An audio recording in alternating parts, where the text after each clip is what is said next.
Тили-тили бом, закрой глаза скорее. Кто-то ходит за окном. Hei semuanya, kembali bersama aku Rudi. Dimana di part sebelumnya aku menceritakan pengalamanku ketika aku tidak bisa tidur. Singkat cerita, setelah aku dibangunkan oleh teman-temanku di pagi hari karena mereka melihat aku terduduk sambil tidur di depan pintu kamarku. Dan aku menceritakan apa yang terjadi padaku semalam. Akhirnya mereka bercerita dan menakut-nakutiku bahwa aku akan mengalami kejadian yang lebih menyeramkan lagi daripada itu. Karena memang semua penghuni di mes itu sudah merasakannya. Aku tidak peduli dengan perkataan mereka. Akan tetapi waktu di pabrik saat aku bekerja, aku terus kepikiran sosok kakek yang mendatangiku malam itu. Aku tidak mengerti dan aku masih bingung apa yang diinginkannya. Lalu setelah aku selesai melakukan kegiatanku di pabrik, aku kembali pulang. Saat itu tepat jam 5 sore. Aku masuk ke dalam mesku dan aku sedikit merebahkan diri di atas ranjang tempat tidurku. Aku tidak menyadarinya. Tiba-tiba saat aku bangun, waktu menunjukkan pukul 11.30. Lebih tepatnya jam 12 kurang seperempat malam. Aku kaget. Aku ketiduran, aku belum mandi. Lalu aku memutuskan untuk segera berbenah dan aku mandi. Aku melepaskan pakaianku.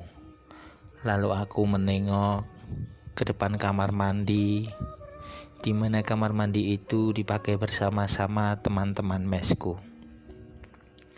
Aku melihat dua orang teman rekan kerjaku masih duduk di bangku di depan kamar mereka. Lalu menyapa diriku. "Malam Pak Rudi, mau kemana? Kok bawa handuk segala? Ini aku mau mandi." Begitulah jawabku. "Oh ya." Lalu aku dengan iseng meminta tolong kepada mereka. Mas, tolong nanti jangan pergi dulu ya, soalnya aku takut. Kan semalam aku baru mengalami kejadian seperti itu." Mereka ketawa.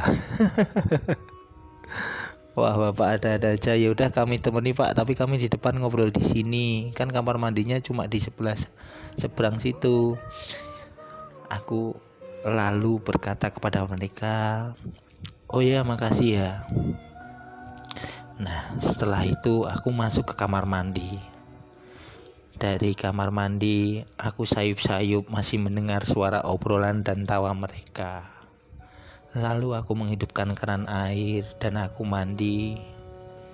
Setelah selang beberapa waktu, aku matikan keran air karena aku sudah selesai mandi. Dan aku mencoba mendengarkan suara mereka, tetapi masih hening. Aku terus mencoba mendengarkan dan tidak ada suara apapun. Lalu beberapa saat kemudian aku keluar kamar mandi. Dan waktu itu memang mereka sudah tidak ada. Lalu aku mencoba menengok ke kamar teman rekan kerjaku itu yang ternyata masih bukaan dan lampunya masih menyala. Aku melihat dia sedang duduk di depan TV dan aku menyapanya. Bro, temanmu udah pulang?" "Oh iya Pak, udah pulang baru saja." Lalu aku beranjak masuk ke kamarku.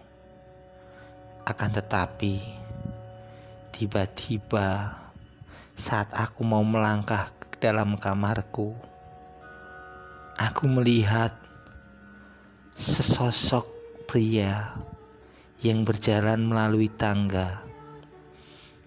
Dan yang kulihat itu adalah temanku yang aku sapa tadi di dalam kamar. Sontak aku kaget. Lah, kan dia tadi di dalam kamar, kok sekarang tiba-tiba ada di tangga? Aku mencoba menyapa kepadanya. Bro, kok cepet banget kamu di depan sini? Tetapi dia cuma diam saja. Entah apa yang dia lakukan, dia cuma diam saja. Aku mencoba berpaling, lalu aku kembali berinisiatif untuk kembali ke kamar temanku itu. Dan ketika aku menengok kamarnya yang masih terbuka, tidak ada siapapun. Padahal aku tadi melihatnya dia sedang menonton TV dan aku menyapanya. Tetapi sekarang tidak ada siapapun di dalam kamarnya. Lalu aku segera berlari. Aku tidak menghiraukan saat melewati tangga itu. Tetapi aku samar-samar melihat bahwa sosok itu masih ada di tangga. Sosok yang menyerupai temanku itu. Lalu aku mencoba untuk berjalan pelan masuk ke dalam kamar. Segera membuka pintu kamarku. Lalu aku tutup. Aku segera mengenakan pakaian. Setelah itu aku mencoba untuk menenangkan diri. Terdengar suara ketokan depan kamarku. Aku bingung. Suara itu aku mengenalinya. Dan suara itu adalah suara temanku.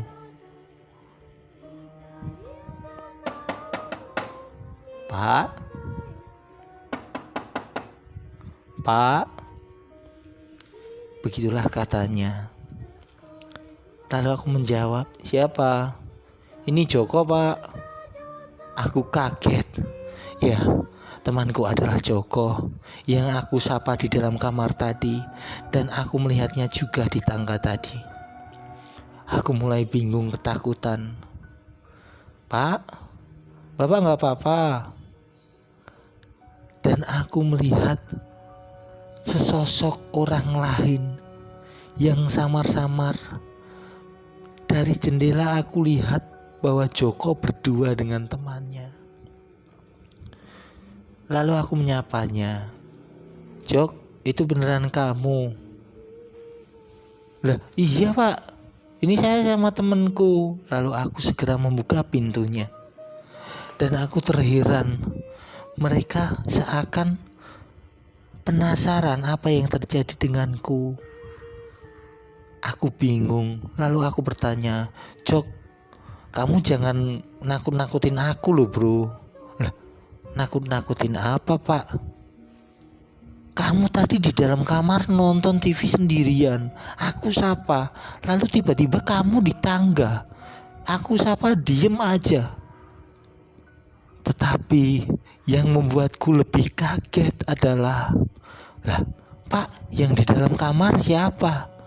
Yang di tangga siapa juga Pak? Aku itu dari tadi sama temenku duduk di depan kamar, di dekat kamar mandi. Aku heran sama Bapak lihat kamarku, lalu tiba-tiba berjalan gitu aja tanpa menyapa kami. Lalu setelah sampai di tangga, Bapak balik lagi ke kamarku, lihat lagi, aku sapa Bapak, Pak, ngapain? Tapi Bapak diem aja. Aku sontak kaget. Lalu siapa yang aku lihat tadi? Siapa yang aku sapa tadi?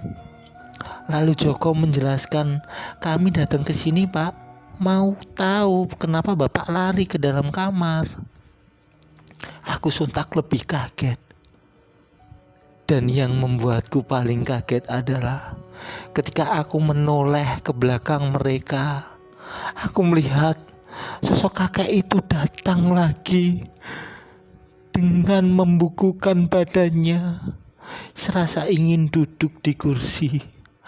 Aku langsung berkata dengan gemetar, Jok, kamu lihat kakek di belakangmu nggak, bro?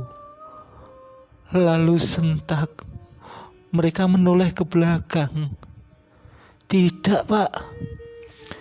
Tapi yang lebih parah lagi, saat itu mereka tidak berbalik sama sekali. Itu di kursi. Mereka cuma diam saja. Cuma diam saja. Tidak ada balasan seperti yang barusan aku dengar. Jok, kamu kenapa? Aku terus bertanya dan menyentuh pundaknya. Tapi saat dia berpaling, aku melihat dia bukan Joko. Akan tetapi dia adalah sesosok pemuda dengan muka yang hancur sambil berkata, "Lebih seram mana, Pak, sama aku?" Saat itu juga aku pingsan lagi. Aku sudah tidak bisa kuat menahannya.